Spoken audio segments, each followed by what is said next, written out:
Assalamualaikum warahmatullahi wabarakatuh. Bismillahirrahmanirrahim. Kaum muslim muslimah dimanapun anda berada, kita lanjutkan bahasa kita tentang Asmaul Husna, mengulas 99 makna dan terjemah syarah dari Asmaul Husna. Kita lanjutkan ke 18, Ar-Razzaq. Rizki yang untuk dirasakan itu ada dua macam. Ialah yang pertama, rizki yang dirasakan oleh badan, contohnya makanan, minuman, tempat tinggal, dan lain-lain. Dan ini sifatnya umum, baik itu orang-orang yang beriman dan orang-orang yang tidak beriman pun akan diberi oleh Allah. Kemudian yang kedua adalah rizki yang sifatnya khusus, yaitu rizki yang hanya dinikmati oleh hati, seperti rizki berupa iman, hidayah, ketenangan, dan lain-lain. Dan ini sifatnya juga khusus untuk orang-orang iman saja. Jadi di antara dua hal ini, di mana rezeki badan dan rezeki yang bernilai di dalam hati, ini merupakan sebuah pemahaman yang besar, yang luar biasa. Bagaimana seorang hamba bisa meyakini bahwa rezeki ini Allah berikan di dalam hati kita, dan terkadang tidak diberikan kepada orang-orang yang tidak beriman, hanya secara khusus tertentu kepada orang-orang iman saja. Kemudian selanjutnya adalah ke-19, Al-Fattah.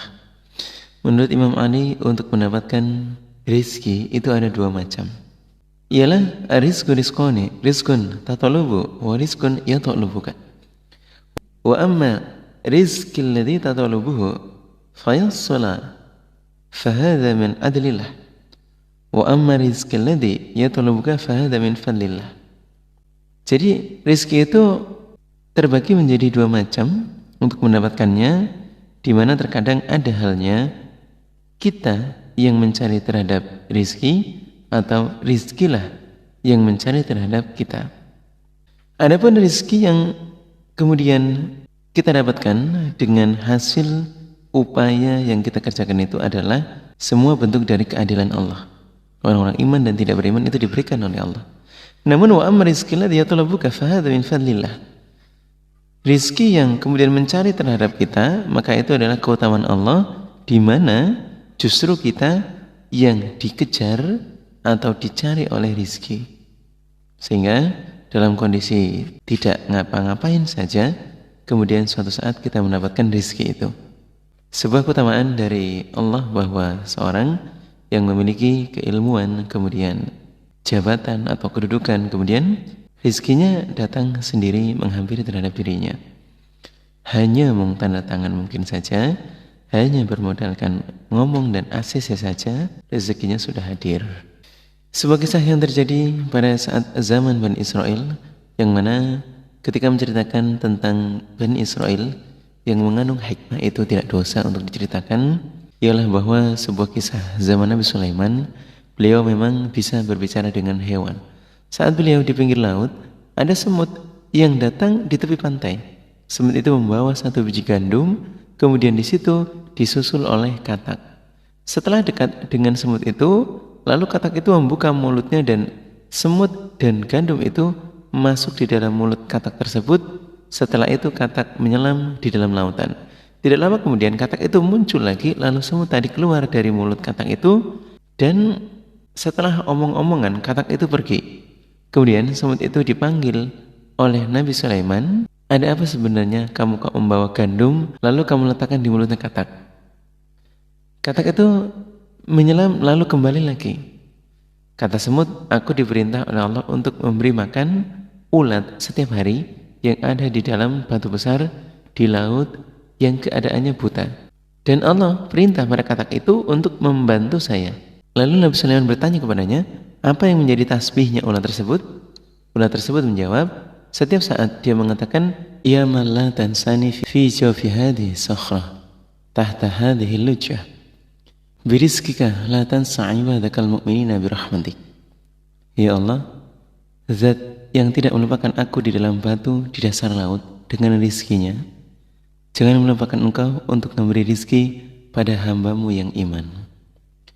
Ini membuktikan bahwa kalau sudah rizkinya tidak akan kemana-mana, namun Allah pasti akan memberinya. Kebenaran selamanya pasti menang, meskipun kadang-kadang kalah, tapi pasti kembali akan menang. Wal aqibatu lil muttaqin. Sehingga Ali bin Abi Thalib mengatakan, "Zaulatul batil sa'atan wa zaulatul haqqi ila qiyamis sa'ah." Kekuasaan barang batil akan berjalan sesaat, tapi kekuasaan barang hak akan berjalan ila yaumil qiyamah. Sebagaimana Rasulullah SAW dan para sahabatnya, mereka adalah orang-orang yang dianggap terbelakang pada zaman itu. Sedangkan orang Quraisy, orang-orang yang mulia, tapi ketika mereka masuk Syam, kekuasaan orang-orang Rum, mereka harus ada kafilnya atau penanggungnya, bahwa mereka tidak berbuat macam-macam, tetapi jarak 25 tahun Rum bisa dikuasai oleh orang-orang iman yang dipimpin oleh Umar bin Khattab. Padahal para sahabat tidak membawa senjata yang berhiaskan emas atau perak seperti orang-orang Rum dan tidak memakai perisai. Allah adalah zat yang membuka untuk kekasihnya beberapa manfaat di dunia dan di akhirat. Di dunia Allah menjamin hayatan thayyibah, in tansurullaha yansurkum. Akhirat atau agama, praktiknya Allah mencurahkan pengertian-pengertian iman yang mendalam pada kekasihnya dan hikmah yang mendalam pada Tuhannya, termasuk keyakinan yang sangat kuat atau ma'arifatul rabbaniyah. Termasuk dengan kekuatan ma'arifatul rabbaniyah pada saat perang Khandaq, bermusyawarah untuk membuat parit seluas 6-7 km untuk menghadapi orang-orang kafir yang begitu besar. Waktu pembuatan, ternyata garis yang ditentukan Nabi ada batu besar.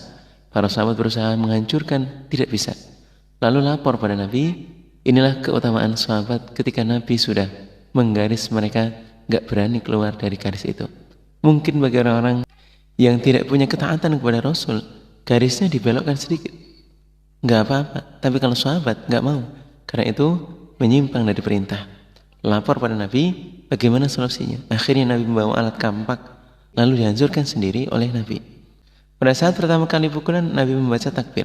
Sahabat gak ngerti ini takbir apa. Akhirnya sahabat ikut takbir, karena sahabat yakin kalau Nabi bertakbir mesti ada sesuatu, apalagi dengan suara yang keras. Setelah Nabi 3 kali memukulkan terhadap kapaknya, batu itu hancur. Lalu sahabat tanya kepada Nabi sembari membaca takbir sampai 3 kali, apa maksudnya? Nabi menjawab, takbir yang pertama, aku diberi wahyu bahwa kerajaan Kisra akan dikuasakan padaku. Yang kedua adalah kerajaan Romawi, dan yang ketiga adalah tanah Son'a. Padahal saat itu keadaan sedang takut, karena waktu perang Khandaq itu seakan-akan nyawa sudah di tenggorokan. Karena Nabi punya keyakinan yang kuat. Terbukti zaman Umar, kerajaan yang terbuka adalah Kisra. Setahun kemudian Romawi. Wal haqaiqal imaniyah, diberi hikmah tentang iman ialah dalam Surah Al-Baqarah ayat 269. Bismillahirrahmanirrahim. Yu'til hikmata man yasha wa man yu'tal hikmata faqad utiya khairan katsira. Artinya, dengan diberi ilmu hikmah, berbicara yang tepat, bertindak yang tepat. Ahli ilmu mengatakan al-hikmah alladhi yaqulu wa yaf'alu fima yanbaghi fi makanil ladhi yanbaghi fi waqtil ladhi yanbaghi. Hikmah itu tidak akan ada dalam hati kalau hati itu ada 3 hal. La yaskunul hikmah qalban fihi salas. Kalau di atas bahwa seorang yang memiliki ilmu hikmah, diberikan hikmah yang baik, mereka akan mengerjakan, akan berkata, dan akan berbuat di saat dan di waktu yang tepat. Nah, namun hikmah itu tidak akan ada dalam hati kalau hati seseorang tersebut memiliki 3 hal ini. Yang pertama adalah hammud dunia, kemudian yang kedua dzul hasad, dan yang ketiga adalah hubbul jad. Hammud dunia ialah cita-cita dunia, tamak, rakus. Karena kalau obsesinya dunia, hikmah tidak akan masuk. Karena hikmah itu tempatnya di hati. Hati itu adalah kehidupan rohani, sedangkan dunia itu adalah fisik. Maka tidak akan nyambung. Sehingga orang-orang yang memiliki cita-cita dunia, tok, rakus, tamak, itu tidak akan memiliki hikmah di dalam hatinya. Kemudian yang kedua adalah dzul hasad, orang-orang yang memiliki kedengkian. Karena kalau dengki, tidak akan mendapat hikmah.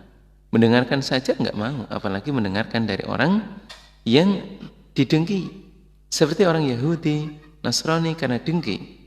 Kenapa? Yang dijadikan Rasul dari orang-orang Quraisy. Dan orang yang dengki itu tidak akan menjadi panutan. Karena di situ akan hilang kehormatannya. Itu yang pertama. Bahkan secara fisik, orang yang dengki itu menurut penelitian dokter 3-5 kali. Nah, hal ini tekanan darahnya 3-5 kali lebih tinggi dibandingkan darahnya orang biasa. Nah, karena orang yang hasad itu ada marah di dalam hatinya. Kemudian yang ketiga adalah hubbul jad, senang terhadap kedudukan, pangkat, karena obsesinya adalah harga diri, sehingga tidak bisa untuk bersifat tawadhu, rendah diri, dan juga rendah hati di hadapan Allah, di hadapan manusia yang lain. Maka jangan sampai kita memiliki 3 hal ini dalam hati kita sehingga hikmah bisa masuk. Ialah yang pertama hammud dunya, kemudian hasad dan hubbul jad, cita-cita hanya terhadap dunia, obsesi dunia, kemudian memiliki hati yang dengki dan terobsesi senang terhadap pangkat dan kedudukan. Na'udzubillah minasyaitonir rajim. Alhamdulillah, jazakumullah khairan.